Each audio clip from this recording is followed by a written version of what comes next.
Hey on everyone, we got lots to go through here. We're going to be going through that final game, the Dogs up against the Eels. We got the State of Origin teams and we got the round results all in one big video. I hope you're ready to enjoy. And this last game ended up being fairly fruitful for my squad. I had to make a couple of trades in this one. I did bring in Moses, and thank goodness that he scored really well because he's off to Origin now. So let's quickly get into those State of Origin teams, and then we will go through that game. So a few changes, obviously, here in the Blues squad. We did find out the Maroons last night with Jeremiah Nanai being pushed into that starting squad. Great news for Helam Lukey. We then see Mo Fotuaika get a chance. So interesting to see how many minutes he will get in backing up. So for those that own him, that's probably the main issue, considering they have a bye. Anyway, Ruben Cotter keeps his spot. Same with Flegler.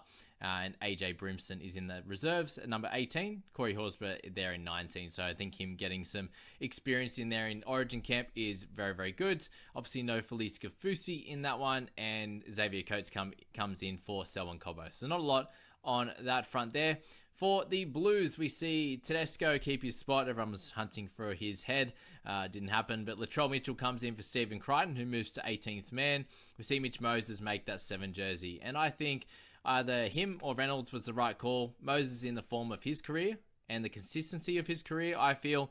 Hines just hasn't been playing very good, I personally think, up to his best standards for the last 5 or 6 weeks. And in a do or die game, I think it's best to get the guy that's playing consistently at the moment. Yes, his team hasn't been going super well, Moses, but I think this is the best he's played and deserves his chance to prove the doubters wrong. And let's hope that he does this for the Blues in this one. Damien Cook gets his spot back in the number 9 jersey, and Reece Robson is his secondary partner there in the 17 jersey. So I own both Cook and Robson, which is absolutely delightful. And Uto Kamanu gets his spot on the bench as well. So very exciting for him. Keon Kolamatangi is in the 19 jersey. So, Frizzell keeps his spot, which I thought he would. Hudson Young in there as well, getting the low minutes last week. He keeps his spot on that edge, and hopefully he can do a good job. We'll see if there's any changes to that side by game day there. But Junior Barlow there getting his spot back in the starting jersey. So pretty well. A few changes there, but nothing too crazy apart from the Mitchell Moses selection, which a lot of us, sounded like the last few days thought that might happen. I was like, oh, who do we select in this game? We still want him to, if he doesn't get picked, we want his scoring, we want his coverage. And now it does make it a little bit more interesting and a little tougher to hold him. But I had to use 4 trades this week, didn't I? So the amount of trades I have, it seems very silly to trade someone like Moses out, who's absolutely dominant of recent time, gaining another 26k with his 75. And that first half for him was spectacular. He had a couple of good runs at the end to get him those tackle breaks and get him into a good spot at 75. But he was awesome, along with Matt Burton, and it was a very good tussle there with the Eels coming out on top, especially with that terrific first half. Few errors from TBJ. Really hurt the Dogs in this one, and Burton was happy to say that. They asked him about it. He says, yeah, look, not good enough. Is what it is on that front. Matty there, 75. So he doesn't make that Origin team at all, which means he's an option heading into this week, if you like. Obviously misses 17, which is something to note. But yeah, he's going to be here, and he has been playing very, very well, making all the money he lost back in this last sort of 6 to 8 weeks, which has been really awesome for him, doing a little bit of everything, running the footy like he should be, and getting tries, getting try assists for the most part, along with offloads and big kick meters there as well. Gutho and Moses really put on a show in the first half in this one. And that was showed here. We're up by his 71, which was awesome. So good stuff for anyone who grabbed Gutho. For those that have him at that awkward, $5.49 price, he was spectacular there. You had Preston with 65, and he is now back making plenty of cash, and another 25 this week, and 3 good weeks in a row. 67, 50, mid-50s, and then a 65 here. So, you see 2 line breaks, 5 tackle breaks, offload, turnover tackle, big run measures, 193. He's involved in everything and, doing exactly what you want as an owner. Definitely holding him if I had, that's for sure. Cartwright, 60 in this one. So got involved with a try assist back to Penasini, which was great news. Penasini was my trade-in, guys, for my 4th one, for anyone who wasn't sure. And hasn't been following along the weekend. But yeah, Cartwright, if you picked him up a couple of weeks ago, he's got 50 odd and 60, which is great. Penasini there, 58. So I grabbed him this week with Billy Smith being injured. He went to Turpin. And then Lukey, I had to have a 17th player. So Lukey went to Penasini, grabbed 58 points there instead of Talau's 3. So that was great. But he's one of those guys, he was actually looking to offload pretty regularly, which was good. He had one right at the end, which, it's a 6-point play. He ended up getting an error, just passed it to a Dogs player there. And cost 6 points in the end, really. So could have been up to 64 if that went to hand in the end. But 58 there with the try, the line break. A few negatives, obviously, -10. So that's not going to happen each and every game. He won't have 3 errors, but he'll also unlikely to have just the 1 missed tackle. But the big news here was the Carlo Luapu score of 56. So he actually played the majority of the game at 5'8", and then spent a decent amount of time in the middle and defending plenty there. 35 tackles. Obviously missed 7 in the end, which wasn't completely ideal. There's a few of them he just kind of fell off at the end, and they weren't real bad misses because the other guys had already had him covered. But that was that. There he had 6 tackle breaks. The line break try assist. Line break 6 try assist to Burton with the offload was obviously cracking for his score. Anyone who had to play him like myself, you're very happy with the 56, and the cash rises to go with that at 48k. So amazing work from Carl with his 56 there. Simonson of 52. So people mentioned him as a potential, wing fullback center cover guy, and that worked out great. And you picked up 40k along with the 52 points. So well done to that. He's been really good. I'm happy with how he looks, to be honest with you there. Perham with him, his score of 51 was good. Speaking about Hopgood, I had him as a clear must-have over this period. The 64 minutes was really exactly what you would have hoped in this game, but then putting on a lot of points and him having a few negatives at -11 in this one with 2 penalties, the inside 10, the 3 missed tackles for lower amount of tackles, and run meters about normal. So really if he gets that 45 odd tackles, he's back up to a 60 score, which is exactly what you want in this one with Hopgood. Unfortunately, the 49 he does lose a little bit of cash, but I expect next week with Junior out, that he's going to play those big minutes again. And some games he gets 65 minutes and he goes nuclear and gets 75. Other times he goes 49 like this. So it is to be expected sometimes, and hopefully it's just a bounce back next week and he can do a great job and run big meters in potentially a closer, more up the middle type of game without Moses, without Dylan Brown in that one, obviously. Tavita, so he ends up skipping Origin. He misses out there. 47 for him in this one. Yeah, so a few mistakes in where he was defending. Obviously 3 misses, a couple of penalties hurt their side on that one, but his scoring has been pretty good. Another 25k up there, and will definitely help you in help your squad over this period. Has a bye in round 17. I'd personally obviously go for Preston or something like that, but if you do need the middle, then TPJ will definitely do a job. Junior there, the 42 for him, not super relevant. Jacob Carras, a 40, so welcome back to him. A good score, obviously, a couple of offloads in there. 150 meters, no attacking stats, so solid at that front. Reedy played 69 minutes, got the early shower there when they were down big. He's down to 537. He's getting really cheap, so he's an interesting one at some point. I'd say I definitely wouldn't grab him this week. They have the buy in 17. But as a secondary hooker option that sometimes could do a job for you, he's definitely there. Dejan Arce had a terrific first half. Just over 30 he was before a slower second half. So if you grabbed him, he's priced fairly high at 485. So if it was about the 300 mark, I definitely would have spoke about him last week as a good buy, but it wasn't to be. Brendan Hands there, 35 in 80 minutes. It's not great. He's super cheap. We're going to follow the Hodgson situation, but I still don't like his PPM either way. He ran for 96 meters, which was huge, but the 34 tackles, 4 misses, a penalty in there. It just never looks like he's going to get over the 40 mark, but him running the footy gives him an option and a chance to do that. I thought Mike Acevo made a bunch of good runs, much better than normal, so that was good. Harrison Edwards, a 33 for him there in the 59 minutes, showed that he is very much a 60-minute player and a 33 scorer, 35, a 36. It's crazy how many 30s he's got. And he's going to do a job. He made a little bit of cash last week. He will again, likely. And this week, and you need to keep him for round 16 just because that week is so difficult. We're trying to get mids in our squad. So if you own him, I personally only have 1 available mid for this round. I'll look to get 1 more, but it's an absolute struggle to get those types of players on the park here. So you look at Davey, anyone who brought him in only got the 56 minutes coming back from concussion, with Matt Dury coming on to cover the other 24. Cartwright is the 80-minute guy, just be aware of that. Davey might work back to it, obviously coming back from that concussion, missing last week, missing basically the whole game that week before. It made sense that he was the guy to get that rest there.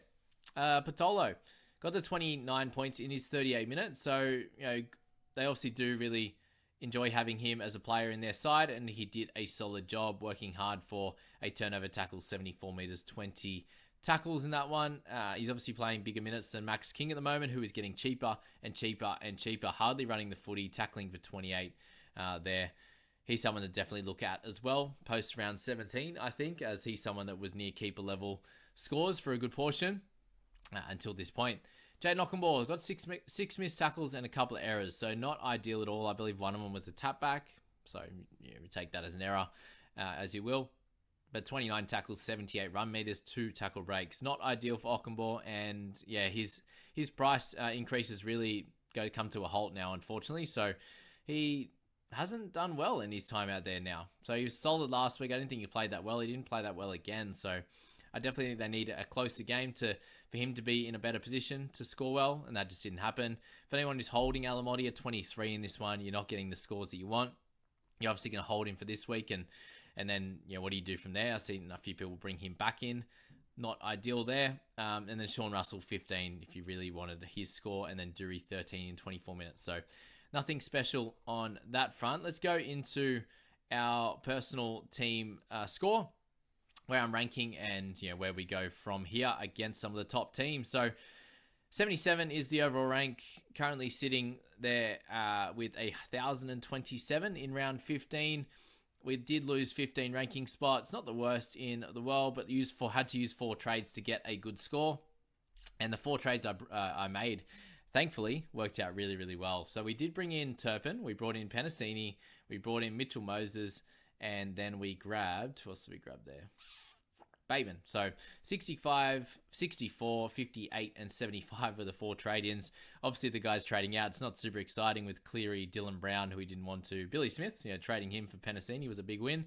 And then a last one of Lukey, who we could use this week and play him over Lioro, or use a looper or something like that. So that's where we're at with those trade-ins and outs. So yeah, not bad. 1,027 could have been a lot better. I didn't have any of the Grants, the Haases, the Garricks, Ponga, who I'm grabbing this week for Tommy Talau. I cannot wait with the 330k that I do have in the bank. I think Ponga is fairly expensive. We'll be back up now near exactly 500. So I definitely have enough to trade Talau to Ponga and leave 60k in the bank for most likely one other option there, bringing in a middle. So yeah, Talau goes, and that really strengthens up the side, and has, it'll end up with my lowest price player being Carla Luapu at 365, and then Turpin at 433. So leaves us in good stead and heading in the right direction going forward to be able to have a good squad here in round 16.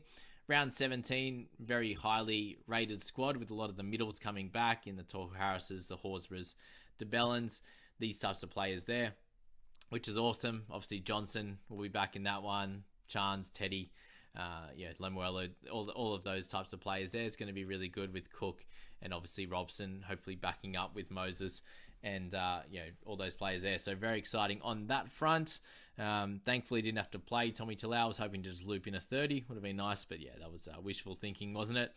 Jareem Buller, the Dream, Teddy, Nickel Cookstar, all did solid for me. I just didn't have that massive score in there, which got people up closer to the 1100 and making good ranks. But awesome score from Cook. Trading in Terps was a godsend. Thankfully, with Cook and Robson both making Origin there. And then really we've got from there, Hopgood was fine, but Horsburgh was solid there. Trent Lioro kind of killed me a little bit. If he gets a 50, then we're sitting at an extra 27 for 1,054. And I think we make a couple of ranks there rather than lose, which shows that it's not much difference between a lot of the teams at the moment. It's just which one of those Origin guys comes back and dominates, like Haas or Grant there. And then do you have the random kind of players in Tino have big ones? Ponga with the 71 obviously helped as well. I don't think I would have scored much different even if I did have Ponga right, because yeah, I wouldn't have played. I wouldn't have brought in like a who wouldn't I brought in? Probably Penasini until this week or something like that. So I probably netted me 13 points or something like that if I had Ponga, which probably helps me keep rank or something. So not a big difference on that front. Yeah, pretty happy with where the team's at there, and we'll move on. And obviously, hopefully, I think it's going to have to be 2 trades for my squad to get to 12 this week, because I'm sitting with 11 right now, including Talau. So Talau will go to Ponga to get a better score, and then we will be going for I'm missing 2 middles, so 1 middle will have to come in there. Boost clues in Nigel, so I got 1,027. So did he, so pretty crazy. We didn't lose any space on number 1. We had a couple of movers up top. 1139 for Tyrone, pushes up all the way into second spot. You see the squad values here. 14.5 is where Nigel's at. 14.1 I'm almost at. And then a bunch of other players here at 14.5, 14.2, 14.1. A few under 14, so I'm in a better team value position than some of the top 10. And then 22, another Jamie there in 22 with Turbo's hamstring. Another one here, 13.6, 13.9. So a bunch of guys that I'm kind of doing better than on that front. And my boy Dave wanted me to shout him out here at 13. Had a massive week, but he has like 0 trades left, so waiting for him to fall. Everyone just, if you really want to follow someone and the downfall over the next few weeks, then look at this team. No, I'm kidding. It shouldn't go too bad. But any more injuries and stuff, and there's going to be some issues. Brenton, who I know here as well, in 6, made 1 spot, I believe, from 7th to 6th. And that's where we're at. So they're the top 2 teams. If you look at Nige, I think he has a similar amount of trades to me now. And his amount of players for next week, he's got Edwards, Bateman, Papali'i. Hines is going to be playing 4, Manu 5, Buller 6, Moses no. So Penasini 7, Hopgood 8, Gutherson 9, Drinkwater 10. And then doesn't have Terps, does he? Oh, that hurts as well. So Robson being out, and then Oluwapu 11. Gonna have to bring in Terps some of that to get to 12. So sitting in a pretty solid position there. So we're not really going to catch up too much to that squad. Let's look at number 2 while we're here. We've got Sorensen, Preston, Hopgood, Hines 4, Manu Penasini 6, Garrick 7, Buller 8, and then you've got Lukey 9. Is that right? Yeah, Hopgood will go up. Lukey 9, Turpin 10, Oluwapu 11, Drinkwater 12. So it's sitting in a good position as well heading into this round. So a few of these top teams won't have to trade too heavily, and that sucks. I wish they did, but that's fine. It is what it is, right? Now we move to still first in the private group. We got Matt sitting in 97th just behind me. So a few guys doing well. Coming second in the Gargarov, another win for myself, which was good. Lost to Scoop. Scoop got 1,085, which we'll show here in the Podcasters League. But sitting second, third, first, and second in those head-to-heads. Second in the Battle of the Podcast, I did fall behind Chris this week, who had a monster and is almost 100 points ahead of me now. 1139 for that, for his score last week, which is crazy. Eddie beat me by a little bit, 1,041, beat me by 14, still 50 odd ahead of him. Stuart in there had a solo week of 1,028 as well. Scoop a big one to move, I think Harvey's rank into 264. And then you've got a couple of low ones, unfortunately. Mark down there, 938, a bit of a tough one. Ross, TK, all under 1,000 there as well. So I didn't end up too bad, to be honest with you. I didn't think it was going to be great. I thought it was going to be a lot worse. But some low ones here. Unfortunate for Riley, 898. Oof, 853 for Mitch. Not good there at all. But a couple of big scores. So Chris was the biggest. And then you had Lockie at 1,085. Chris with his head-to-head team, I assume that is. 1,085 as well. So 1,072 for Callum from 3 blokes. So that's the battle of the podcast. And where we're at the moment, which is very, very cool. Now let's move to the People Squad, who actually had a ridiculous week and absolutely killed it.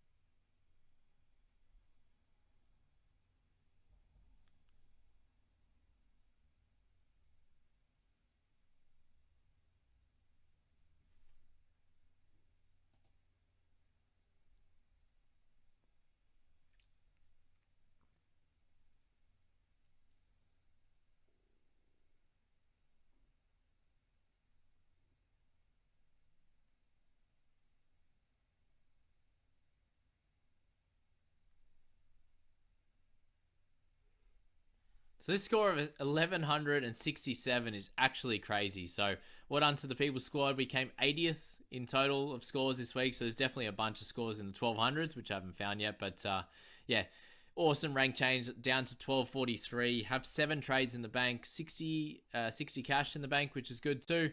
And that's, you know, scoring that high of a score with Fisher Harras. Which is pretty crazy there. We lost 4 points with Moses losing 2 in updates, but scores down here of Walsh, Garrick, Buller, obviously huge there as well. We didn't even play Oluwapu, so 56 from him. We looped Nikorima in that first game, or whatever it was, whenever they played, for his 48. So, you know, having Harry Grant, having Payne Haas in there, having Moses as captain, netted a few extra points. Didn't have Hines in there, but didn't need him. So, yeah, Bateman, Preston, so some cracking scores across the board, which helped us get into that top 100 for the week. So, yeah, Garrick, the top 3 scorers basically, Garrick, Haas, and Grant was awesome. And heading into this next week, it'll be interesting to see what happens with Billy Smith, if he actually plays or if he's out longer term. But looking at this point to be Turpin, Fisher, Harris, Bateman, Preston for 4. Unfortunately, no Moses, so we're a little bit of strife in the halves, I would say. So 4 there, 5 for Manu, 6, 7, Garrick, Buller. We have Oluwapu, 9, I believe. Yeah, Hopgood, 10. So Drinkwater, 11. So we're going to make a few trades, obviously, to get us, I think, to a strong 13 and really push into the top 1,000 will be the play for the People Squad, and I cannot wait to see that happen, which is going to be great. And then we'll just check the Community Cup to finish things off here for the People. We didn't end up winning that one, but the Fantasy Lounge community had a cracker week at 1070 as well. So yeah, awesome stuff. People Squad, this is what happens when you do hold the Origin Squad players. You do end up in a strong position in these weeks, and that worked out. And I'm sure we can't wait to get rid of Fisher Harris in a few weeks. After this round 16 and potentially 17, we'll be flicking him from there. We'll see how things go. But that's the People Squad. Can't wait to see what trades we make this week. See you guys.